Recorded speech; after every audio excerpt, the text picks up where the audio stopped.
So in this video, I'm just going to explain to you guys and give you a little glimpse into the Afro culture here in Peru from my time living in the country.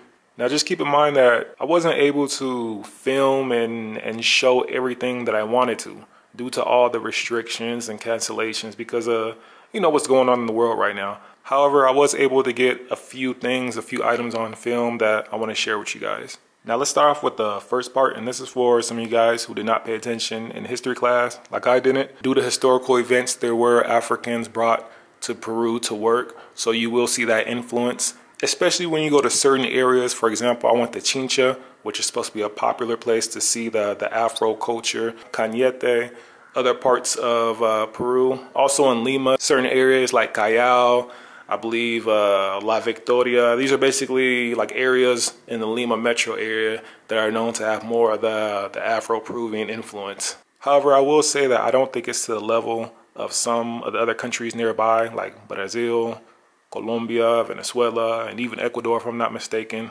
But living in certain parts of Peru, especially down the south, you will see that Afro influence from time to time. And since we're on the topic of people, there is one person I want to touch on, and he goes by the name of San Martin de Porres, who was a saint here in Peru, also considered the first black saint in Latin America. He's revered not only for his charity and humility, but also his dedication to the sick and the poor, no matter their background or ethnicity. There's a place called El Convento de Santo Domingo, the convent of Santo Domingo, in the downtown area of Lima. There lies his remains, and you'll also be able to take a brief tour to learn a little bit more about his life, the miracles and cures he did. There have been Spanish and Mexican movies about him, so he's a very popular figure. Next on the list, we're going to get into the Afro Peruvian music and dances.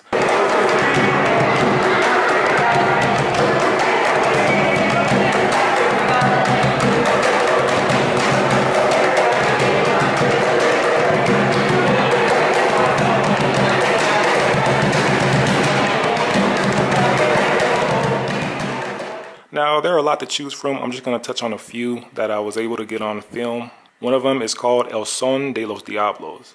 It was mainly performed during the colonial times in Lima, Peru, and also was performed a lot in the local Afro-Peruvian neighborhoods.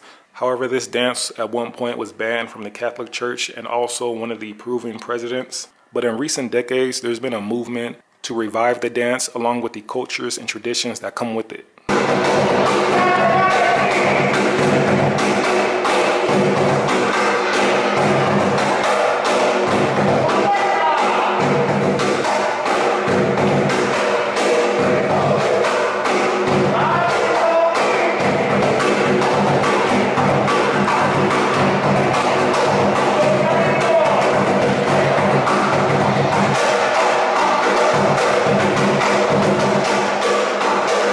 The next Afro-Peruvian dance on the list is called Zamakweka. Now this was popular during colonial times, however, I think it was frowned upon by some people due to its provocative movements. What you're seeing right now is a Zamakweka class. However, originally this is a couples dance. So the men and the women would dance together, and it's sort of like a flirting game going on, where the women, they would do certain moves to try to get the attention of the men, and then the men, they would do certain moves as well. And they use the handkerchiefs to embellish or spice up their moves. Now, there are other countries who have their own variation of the dance. For example, Chile and Argentina, and they both took half of the name. For example, in Peru, it's called Zamakweka. In Argentina, I believe it's called Zamba, and in Chile, it's called Cueca, if that makes sense.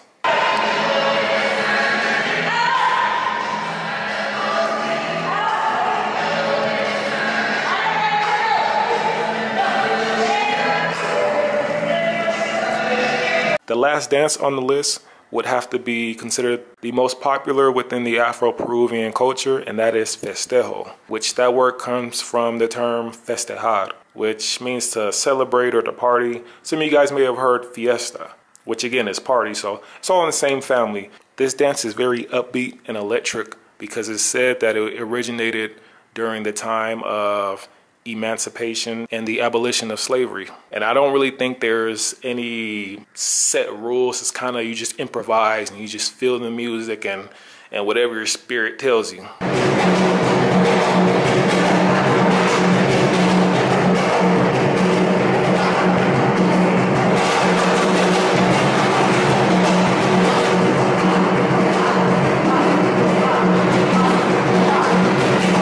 And last but not least, we gotta touch on the food. Now, one thing to keep in mind is that Peruvian food, one of the reasons why it's so delicious and so well known is that it's a mix of different cultures. You have the Andean influence, Spanish, Chinese, Japanese, and of course, the African influence.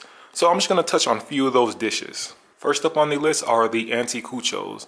Now, back in the day, the Africans were only able to eat the leftovers. One of those leftovers were cow hearts. And so they put it on a stick, add seasoning to it, cooked it, and here you go. You have cow heart shish kebabs.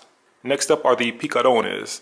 Now, I believe in the beginning, these started out as buñuelos, which are kind of like little fried balls. But when the Africans arrived, they pretty much added their own twist to it. So they used a different type of flour. They added pumpkin, dark brown sugar, and then bam, you have picarones. And then you can eat it with honey, which is very delicious. Probably my favorite dessert in Peru. Next up, we have Takutaku.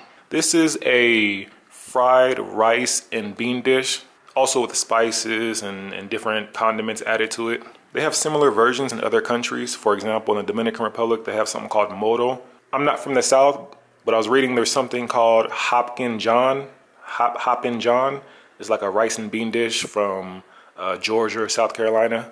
But again, these are just a few dishes. They have more like frejo colao, which is a bean dessert. Also carapoca, which is a dish popular, I think, in the southern part of Peru. But I just want to touch on a few of them that I thought were very popular and I had a chance to try. All right, but I'm gonna go ahead and end the video right here. I just want to touch on a cultural aspect of Peru that probably doesn't get as much exposure. And so I hope you guys learned something from this video. Thank you for watching, and I'll catch you guys at the next one. Deuces.